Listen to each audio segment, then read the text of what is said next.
চারুলতার গল্পের ঝুলি। এই ঝুলিতে আছে নানান স্বাদের গল্প ও কবিতার সম্ভার।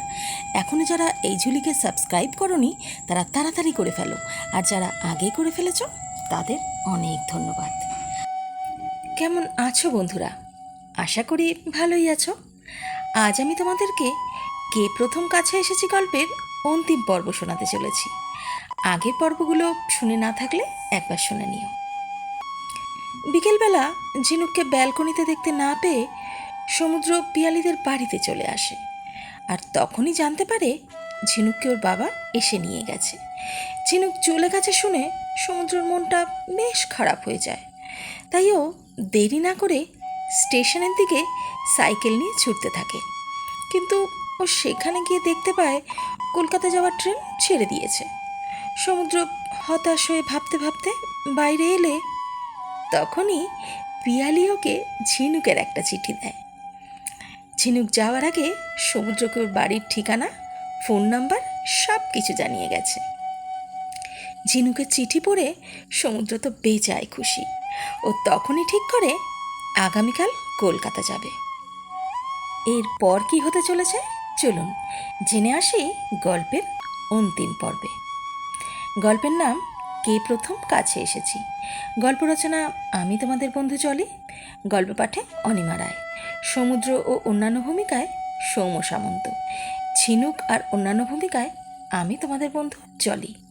তাহলে চলো আর দেরি না করে শুনে আসি গল্পের অন্তিম পর্ব।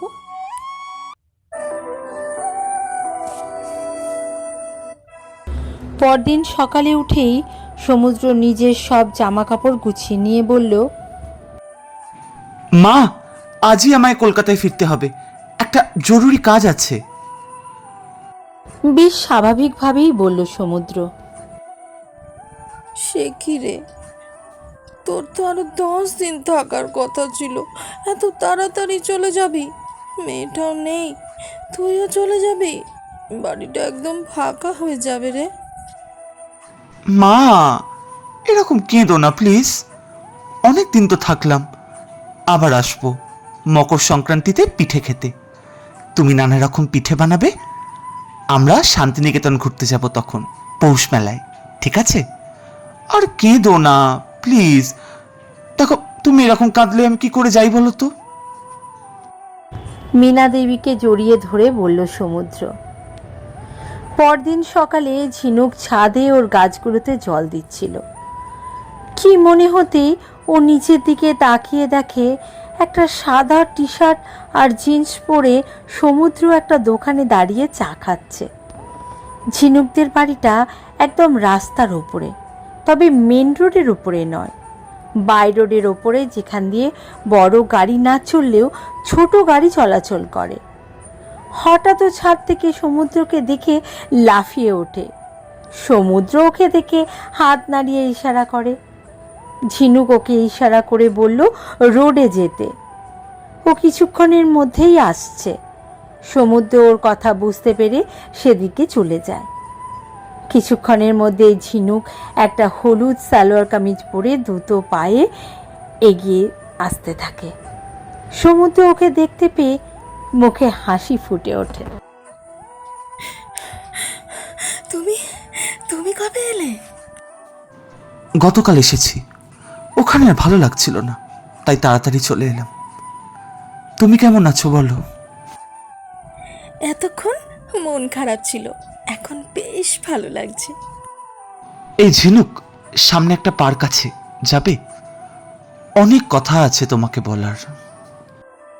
এখন যেতে পারবো না, আমি দুধ দেওয়ার নাম করে বাইরে এসেছি। বিকেল 4টের সময় দেশবন্ধু পার্কের সামনে দাঁড়াবে, আমি চলে যাব। তুমি চেনো তো? কলকাতার সবকিছু চিনি ম্যাডাম।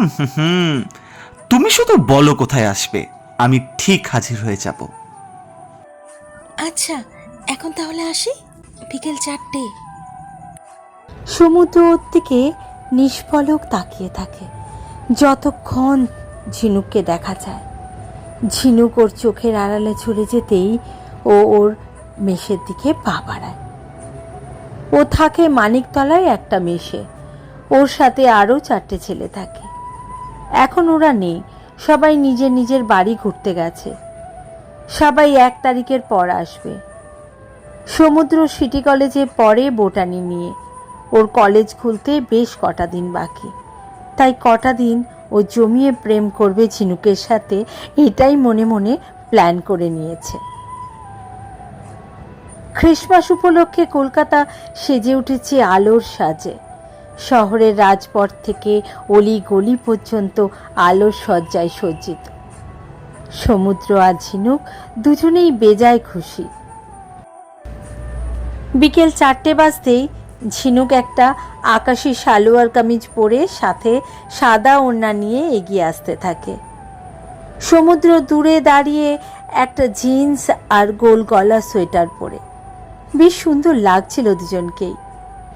ঝিনুক সামনে আসতেই সমুদ্র হাসতে হাসতে বলল, এই ঠান্ডার মধ্যে কোনো গরম জামা পরনি কেন? রাত হলে তো ঠান্ডা লাগবে তখন। ও লাগবে না, তুমি তো আছোই।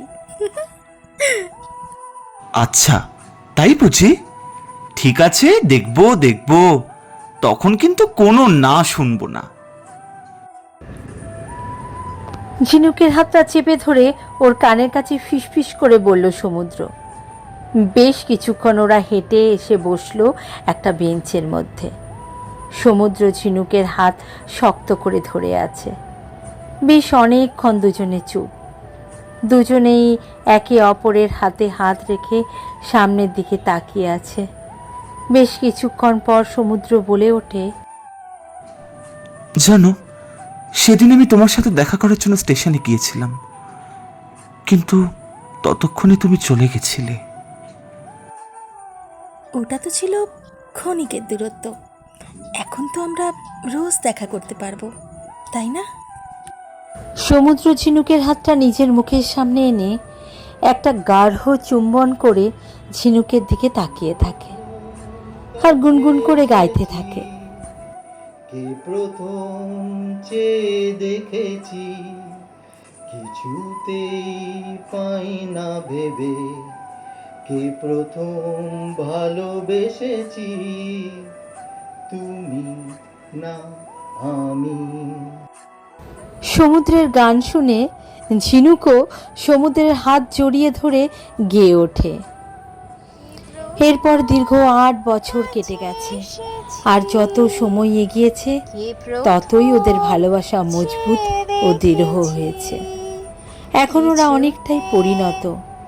সমুদ্র এখন একটা কলেজের প্রফেসর, আর ঝিনুকও একটা স্কুলে চাকরি পেয়েছে 6 মাস হলো। এখন ওরা দুজন ঠিক করেছে ওদের সম্পর্কটাকে বাড়িতে জানানো দরকার। দুজনের বাড়ি থেকেই ওদের সম্পর্কটার আঁচ অনেক আগে থেকেই পেয়েছে। আর কেউ ওদের বিয়ের জন্য জোর করেনি। ভেবেছে যখন ওরা এসে বলবে তখন ওরা এগোবে, নয়তো সবাই তো ওদের দুজনকে আশীর্বাদ করার জন্য মুখিয়ে আছে। দুজনেই বাড়িতে বলার সাথে সাথে কয়েকদিনের মধ্যেই বেজে উঠল সানাই। এখন সমুদ্রের পরিবার শহরেই থাকে, কারণ ওর কাজ শহরে আর ঝিনুকের স্কুলও। তাই সমুদ্র গ্রামের বাড়ি বিক্রি করে একটা অ্যাপার্টমেন্টের 2টো ফ্ল্যাট নিয়েছে, যাতে নিজের বাবা মা আর ঝিনুকের বাবা মা 2 দম্পতিকেই ভালোভাবে দেখাশোনা করতে পারে। তাই ঝিনুকের মা বাবা তাদের বাড়ি বিক্রি করে ওদের পাশের ফ্ল্যাটটাই নিল, যাতে ঝিনুকের বিয়ের পর ওনাদের একা একা না মনে হয়। সব কিছু বন্দোবস্ত করে ওরা আজ 2টিতে বিবাহ বন্ধনে আবদ্ধ হতে চলেছে। এতদিন তারা ছিল প্রেমিক যুগল, এখন ওরা পদার্পণ করতে চলেছে স্বামী স্ত্রী রূপে নিজেদের সুন্দর সংসারে। ঝিনুক যত বড় হয়েছে ততই ওর রূপ যেন বৃদ্ধি পেয়েছে। সেই দেখে সমুদ্র যেন বারে বারে ওর প্রেমে পড়েছে। আজ সেই মাহেন্দ্রক্ষণ, যেদিনটার জন্য ওরা অপেক্ষা করেছিল। এই কটা বছরে দুজনে দুজনের অধরের সাধ্য পেয়েছে। আজ দুজনের শরীর ও মন মিলেমিশে এক হতে চলেছে। কি এখনো মন ভুলো না? এবার কি ওদের ব্যক্তিগত জীবনের কথাও বলবো নাকি? সেটা ঠিক হবে না। সমুদ্র আর ঝিনুক ওদের রজনী ওদের মতন করেই যাপন করুক।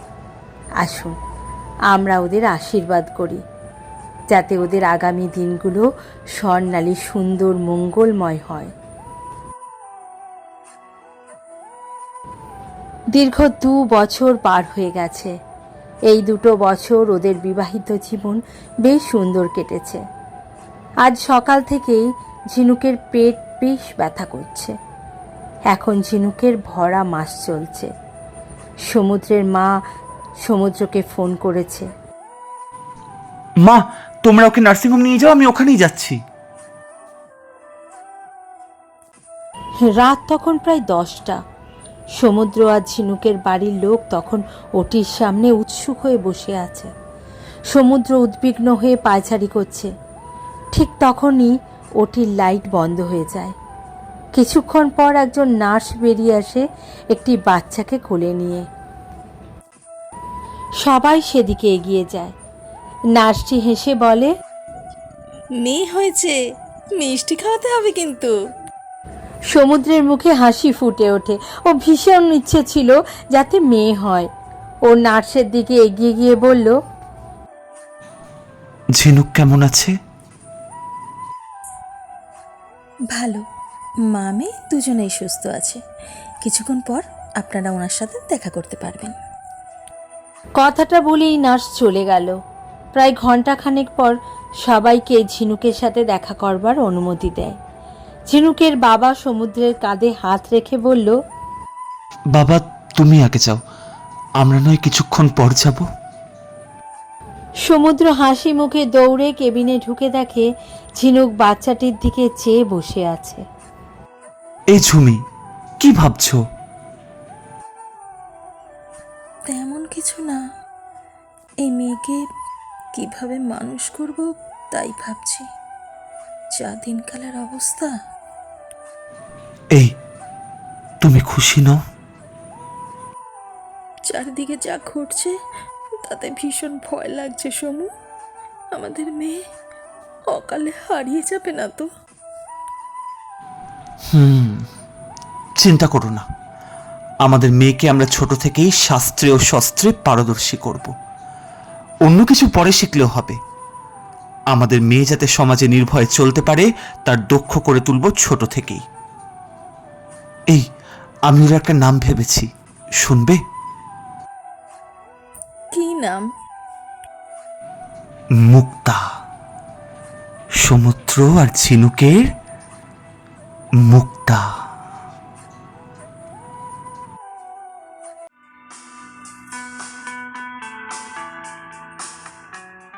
শুনছিলেন গল্প কে প্রথম কাছে এসেছি। কেমন লাগলো সম্পূর্ণ গল্পটি শুনতে? কমেন্ট করে অবশ্যই কিন্তু জানাবে। এরপর আরও একটি সুন্দর গল্প নিয়ে খুব তাড়াতাড়ি হাজির হব। ভালো থেকো, টাটা।